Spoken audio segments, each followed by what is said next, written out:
Assalamualaikum warahmatullahi wabarakatuh. Hamdan katsiran thayyiban mubarakan fi. Allahumma shalli ala sayyidina Muhammad wa ala alihi washabbihi ajma'in, amma ba'du. Saudaraku kaum muslimin muslimat rahimakumullah. Pada kesempatan kajian kedua ini kita akan membahas tentang The Power of Doa yang kita ambil dari buku yang kami tulis, Motivasi Spiritual. Subtema kita hari ini adalah bagaimana doa kita agar dikabulkan Allah Subhanahu wa Ta'ala. Ada beberapa hal yang harus kita lakukan sehingga doa kita insya Allah diistijabah, dikabulkan oleh Allah Subhanahu wa Ta'ala. Pertama, kita harus yakin doa-doa kita, permohonan-permohonan kita diterima dan dikabulkan Allah. Itu yang pertama. Jangankan masalah ibadah, masalah doa harus yakin. Masalah dunia saja kita harus yakin. Kita ingin bertanding bulu tangkis, tapi hati kita tidak yakin menang. Kita berkata akan kalah, maka hasilnya juga pasti kalah.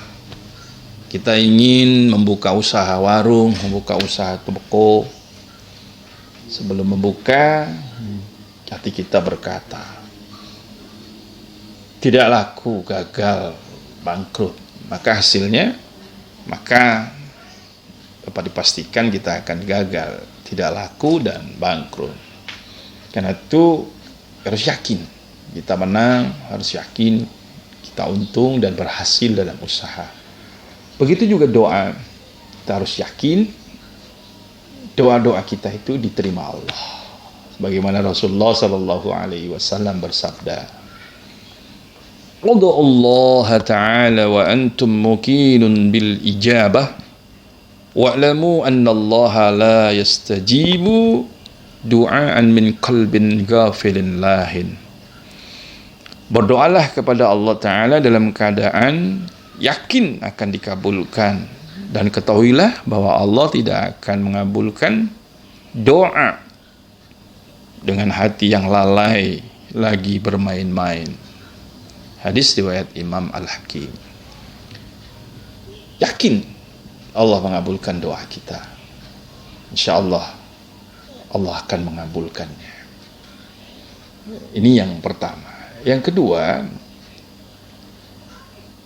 kita mengerti apa yang kita minta di dalam berdoa. Jangan kita meminta kepada Allah, tetapi kita tidak paham apa yang kita minta. Kita tidak paham apa yang kita doakan. Seperti ini berarti kita hanya atau baru membaca doa, belum berdoa. Beda membaca doa dengan berdoa. Kalau membaca, belum tentu memahami maknanya. Tapi kalau kita berdoa, insya Allah kita paham makna apa yang kita minta kepada Allah.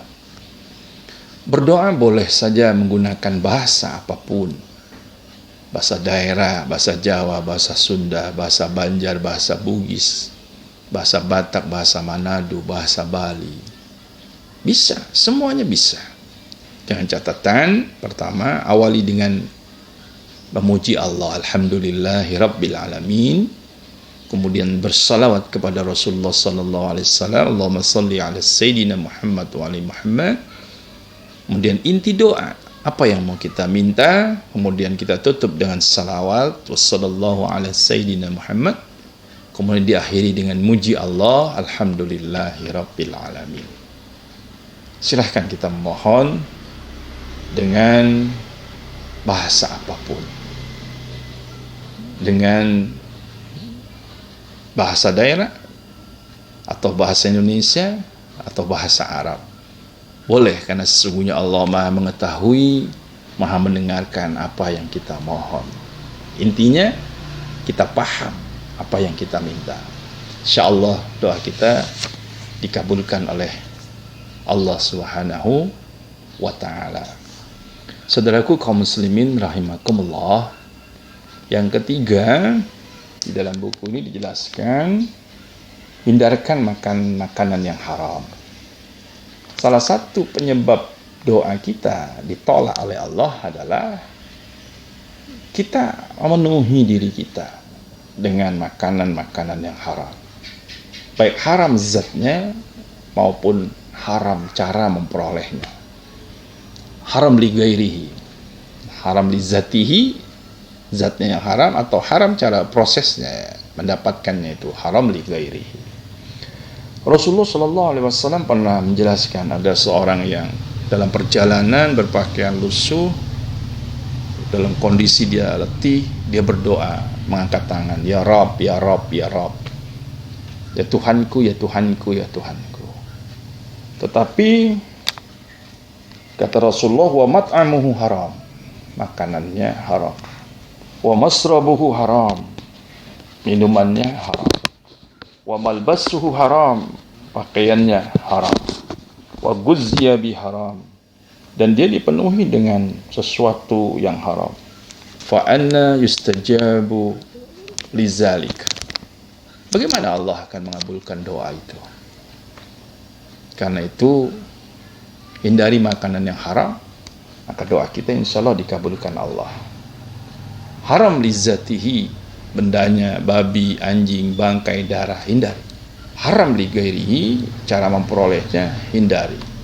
Jangan sampai kita makan semen, artinya semen yang bukan kita, dari proyek kita ambil. Jangan sampai kita markup, menaikkan harga, korupsi.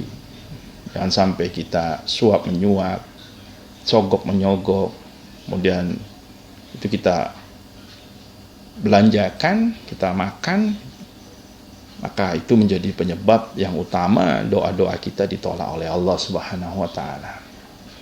Karena itu hindari makanan yang haram, maka doa kita diterima Allah Subhanahu wa ta'ala. Apalagi saat ini kita mungkin ada pepatah yang tidak jelas, yang tidak baik, yang tidak usah diikuti. Mencari yang halal saja susah, mencari yang haram saja susah, apalagi yang halal. Ini sesat, ini bukan motivasi, tapi ini adalah membuat kita lebih dekat kepada yang haram. Nauzubillah min dzalik. Saudaraku kaum muslimin rahimakumullah, yang keempat, agar doa-doa kita dikabulkan Allah Subhanahu wa ta'ala adalah kita tidak tergesa-gesa dalam berdoa. Apa maksudnya tergesa-gesa itu? Kata Rasulullah, maksud tergesa-gesa itu adalah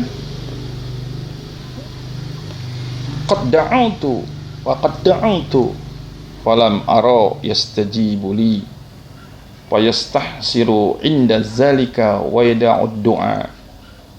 Apa itu tergesa-gesa ya Rasulullah? Rasulullah mengatakan, saya sudah berdoa tapi belum juga dikabulkan. Saya sudah berdoa tapi juga belum dikabulkan. Saya juga telah berdoa tapi belum juga dikabulkan. Akhirnya ia malas dan meninggalkan doa. Hadis riwayat Muslim. Saudaraku kaum muslimin rahimakumullah, ini namanya tergesa-gesa. Padahal Allah akan mengabulkan semua doa kita tentu dengan cara yang Allah pilih terbaik. Nanti kita bahas dalam kajian yang ketiga, bagaimana Allah mengabulkan doa-doa kita. Kaum muslimin rahimakumullah, ada yang menarik di dalam ungkapan Ibrahim bin Adham, seorang ulama sufi. Dia mengatakan ada 10 penyebab doa-doa kita sehingga tidak diterima oleh Allah. Ini kita bisa baca di dalam kitab Nasaihul Ibad, ya. Kita bisa baca di dalam kitab Nasaihul Ibad, ada dijelaskan. Menarik untuk menjadi renungan bagi kita semua. Mari kita perhatikan. Kata Ibrahim bin Adham, 10 penyebab doa kita tidak diterima Allah. Yang pertama, kamu mengaku mengenal Allah tetapi tidak menunaikan haknya. Yang kedua, kamu membaca Al-Quran tapi tidak mengamalkan isinya. Yang ketiga, engkau mengaku bermusuhan dengan iblis tetapi kamu mengikuti tuntunannya. Yang keempat, engkau mengaku mencintai Rasul tetapi engkau meninggalkan sunnahnya. Yang kelima, engkau mengaku senang surga tapi tidak berbuat menuju kepada surga. Engkau mengaku takut neraka tetapi tidak mengakhiri perbuatan dosa. Engkau mengaku kematian itu hak, kematian itu benar, tetapi tidak mempersiapkan diri untuk menghadapinya. Yang kedelapan, engkau asik meneliti aib orang lain, tetapi melupakan aib-aibmu sendiri. Yang kesembilan, engkau makan rezeki Allah tetapi engkau tidak bersyukur. Yang kesepuluh, engkau menguburkan mayat tetapi tidak mengambil pelajaran dari peristiwa tersebut. Inilah yang disebutkan Ibrahim bin Adham tentang penyebab-penyebab doa kita belum dikabulkan Allah Subhanahu wa taala. Kemudian yang kelima, yang terakhir, agar doa kita dikabulkan Allah, kita bisa mencari momentum, waktu dan tempat yang sesuai diajarkan oleh Rasulullah, tempat-tempat yang istijabah dan waktu-waktu yang istijabah. Tempat yang istijabah di Multazam, di Arafah, ya, itu istijabah. Kemudian waktu-waktu yang istijabah setiap selesai sholat, di antara azan dan qomat pada hari Jumat sepertiga malam terakhir ketika kita habis tahajud. Nah, itulah waktu-waktu yang istijabah. Saudaraku kaum muslimin rahimakumullah, semoga doa-doa kita selalu diterima dan dikabulkan Allah. Untuk memperdalam, memahami, maka bisa miliki buku ini, yaitu buku motivasi spiritual. Hubungi nomor berikut ini. Terima kasih atas perhatian. Mohon maaf atas segala kesalahan. Allah selalu mengabulkan doa kita semua. Wabillahi taufiq wal hidayah. Wassalamualaikum warahmatullahi wabarakatuh.